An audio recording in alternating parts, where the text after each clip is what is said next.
Black Angus here, doing another backyard video. Y'all seem to like these as of late, and to be frank, they're a bit easier. So I do plan to get back to editing videos at some point, but happy 4th, y'all. Happy red, white, and blue supremacy day. I did enjoy the Trump speech at Mount Rushmore on replay on Donald Trump's channel. It's pretty inspiring stuff. I like how he revered all 4 of those presidents and called out cancel culture and whatnot. It's kind of funny. The Phantom Menace, we've been talking about this type of stuff, this forced political crap in entertainment. And now it's just come full bore. The fake news for Star Wars or Ghostbusters shielding these agenda-based movies has now come to just everyday light, you know, the fake news media. So it's funny. Today, let me talk about Kaepernick. He shared some posts today saying, you know, 4th of July is white supremacy and all the bad stuff's happening to black people. Yeah, we got some bad history, but we're still awesome. Forget the fact that there's persons of color who were cops through our history and military personnel who've died for this country, who've helped persons of color in other countries, you know, like the Somalia conflict and whatnot, just to name one. Forget all of them, and forget the fact that you're adopted by a seemingly wealthy white family that took you in and raised you. But now you got to spread this white hate.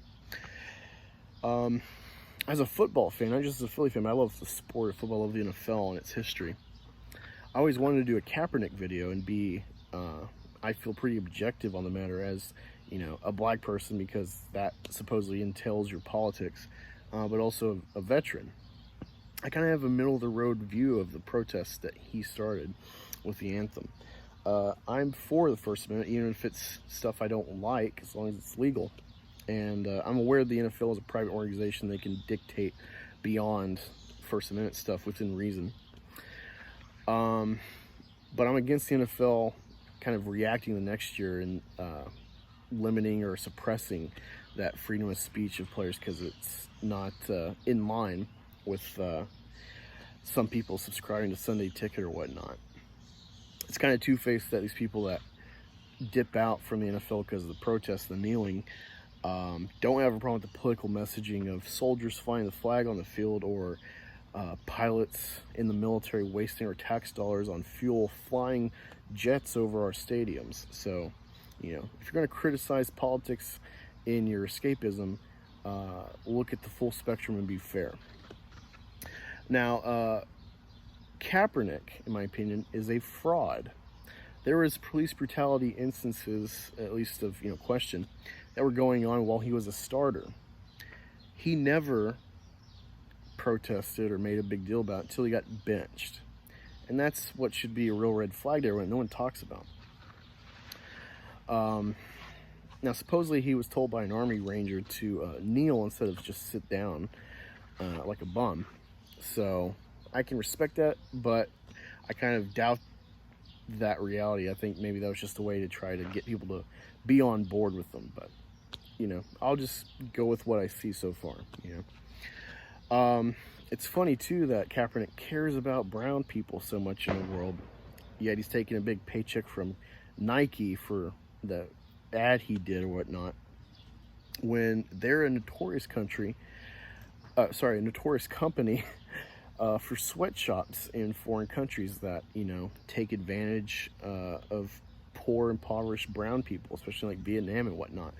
If they try to unionize for better working conditions, they close their sweatshop and move a block down and fire all those people and take advantage of new impoverished brown people. So,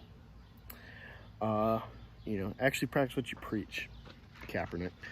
What's funny, too, I've never dug into this, and it's a real nasty wormhole today to get into, but supposedly Kaepernick's got this, or at least had this, kind of extremist Muslim girlfriend that might have influenced his ideology as well. I don't know. I can't verify that. I'm just not going to dig into that, you know. But it's really sad, you know. The NFL is supposed to be very uniting. But I want to say thank you, Kaepernick. You've inspired me, because the NFL is doubling back on their political stuff and going to have the black national anthem for the week 1 games before the national anthem. So I hope people join me in solidarity in kneeling like Kaepernick for that pseudo national anthem before we stand and salute or put our hand over our heart in reverence to the real national anthem that's for everybody. What's funny too is Kaepernick had this court case against the NFL for essentially excluding him.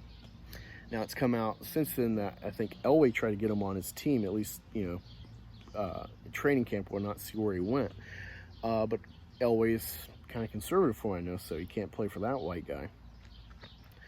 Also, Eric Reed, a safety, was part of that court case. He got a starting job while it was going on, so I don't know how Kaepernick even got a settlement.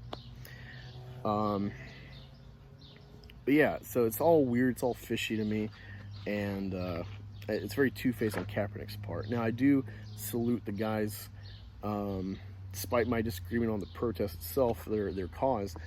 I can salute people like Malcolm Jenkins, who's on the Eagles, protesting. He's a starter. He's risking his job and reputation, as opposed to Kaepernick. He has really nothing to lose. He's getting a paycheck because of that huge contract he got when he was on the Niners. So yeah, that's kind of my thoughts on all of this. What do you think? How's your 4th going? Let me know in the comments. Let's chat, and I'll see you all next time.